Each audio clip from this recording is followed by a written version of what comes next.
Joe DeMarco, chiropractor and owner of OcraMed Health. On today's video, we're going to discuss and demonstrate an awesome exercise for the lower body that many people actually believed back in the 1980s was one of the major reasons why the Europeans and Russians were dominating the weightlifting scene back in the 50s, 60s, and 70s. Now, while that may not be entirely true, this is an excellent exercise to help increase your ability to squat heavier, and also it's a safe exercise for your lower back if you perform it correctly. Before we get into today's material, if you haven't done so already, take a moment right now, pick up a copy of my new book. It's called A Fitness Carol. I think you'll really get a kick out of the story, but more importantly, after reading it, I hope that it makes you understand how important it is to exercise and to eat right and to just take good care of yourself, okay?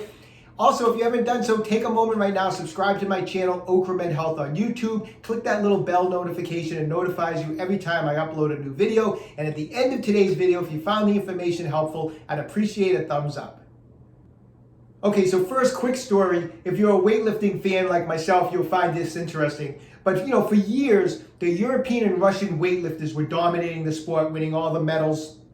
And of course, that made the weightlifters and the trainers in the U.S. wonder, what were these other athletes doing that were making them so strong? And around the 1980s, secrets were kind of leaking out of Bulgaria that the Bulgarian national team had stopped entirely doing back squats. And instead, they started working split squats and weighted step-ups for leg strength. So of course, once that was heard in the U.S., it kind of caught fire, and that's what all the weightlifters started using split squats, weighted step-ups. And that's how the exercise that we're going to go over today got its name, the Bulgarian split squat. So eventually research showed that this was just a bunch of falsehoods, that these were rumors being spread by one of the Bulgarian coaches on the national team. They don't know why that type of information got out. They don't know whether he was just trying to throw off other countries and kind of mess with people, or he just wanted to take credit for the exercise, the split squat exercise. But suffice to say, they were not replacing back squats with Bulgarian split squats. However, they did find that using the Bulgarian split squat did help increase strength on their squats. So let's break down the Bulgarian split squat, because it's a great exercise and it's a safe exercise for your back if you perform it correctly. So the back leg is usually elevated. You see a couple different ways that people will put their back foot up on the elevation. Sometimes you see people put it with the shoelaces down, and then other times you see being up on the ball of the foot. We're going to go over the Bulgarian split squat today on the ball of the foot. Why is that? The original technique or style of the Bulgarian split squat was performed in this manner, and over time people have changed and done different variations with it, but we're going to stick with more the original technique. So we're going to do it on the ball of the foot. I think it's a better way to do it, and you'll see why in a second. The other thing is, how high should the foot be? The foot only needs to be elevated about 6 to 12 inches. So I have like 2 45-pound plates, which is great. That's plenty of height for doing a Bulgarian split squat. A lot of people you see doing up on a bench. Now, a bench is okay if you're super tall, which isn't me, but most people, it's way too high. And the reason it's too high to be up on a bench is if you put your foot back up on that bench, right from as soon as I put my foot up there, I can already feel my hip flexors being stretched. My psoas, my rectus femoris are already in a stretch. And as I descend, because it's stretching here, it's going to take some of the weight off of my front leg.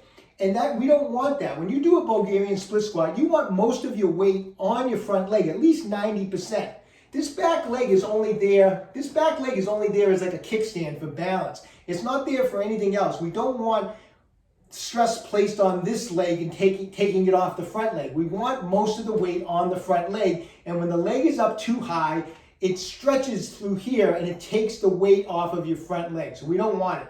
The other thing that happens a lot of times when the elevation's too high and people use a bench, what people will do to compensate, as they go down, they'll kind of come back like this and come into this position. So they'll do the split squat and they'll come back as they go down. And again, that will also shift weight onto the back leg and take it off of the front leg. So we don't want that. We want 90% or more weight on the front leg. too high of an elevation messes that all up. So I would recommend, in general, like 245-pound plates. 6 to 12 inches is usually the best height for performing this exercise. Okay, we talked about the back leg. Now let's talk about where to place the front leg and just general body position here. So I have my ball of my foot up on the couple plates that I have back here. I'm going to bring my front foot forward, okay? Now, as I descend down, I want the knee to start going over the toes. I want to make sure as I go down that my heel stays on the ground. So I want this leg out far enough so that as I come down, my heel doesn't lift up. So if you have really tight ankles, you might need to be out further. If your ankles are you have good mobility in your ankles, you could probably be in a little closer. But just make sure that as you go down, the heel stays on the ground. So my foot's here. Okay, now as I go down, the knee starts to go over the toes slightly. This angle of my shin is the same angle I want my torso. So you see I have this slight angle on my shin bone, and the torso's in the same angle. So I'm not back like this and the shin's like that. So keep that angle like that. And as you lower down, you want to keep lowering until your hamstring muscle meets your calf, like that. And at the bottom of the motion, this knee is still hovering off the ground. It is not resting on the ground. It's not touching the ground. It's slightly off the ground. And this is pretty much my end position of my Bulgarian split squat. My hamstring has touched my calf. My heel is still on the ground. This knee is off the ground. And then I'm going to come back to the starting position like that. Okay, so again, the motion, I know I'm touching the wall just because it's hard to look at the camera and keep my balance, but obviously you don't want to be holding on to anything. And the movement's going to be like this. I'm going to drop down, torso's at the same angle as the shin. I come down until the hamstring muscle touches my calf, my knee is off the ground, and then I come back up to the starting position just like that. Okay, so that's your basic movement on it. Now, this can be performed as a non-weight, no weights added. It's just a body weight exercise. I would do it as a body weight exercise until you have the technique down really good and you're doing at least 3 sets of 15 repetitions on each leg and it feels really good. Then there's many options on how to add load to this exercise. You can hold a dumbbell in the front as you perform the movement. You can hold dumbbells off to the side.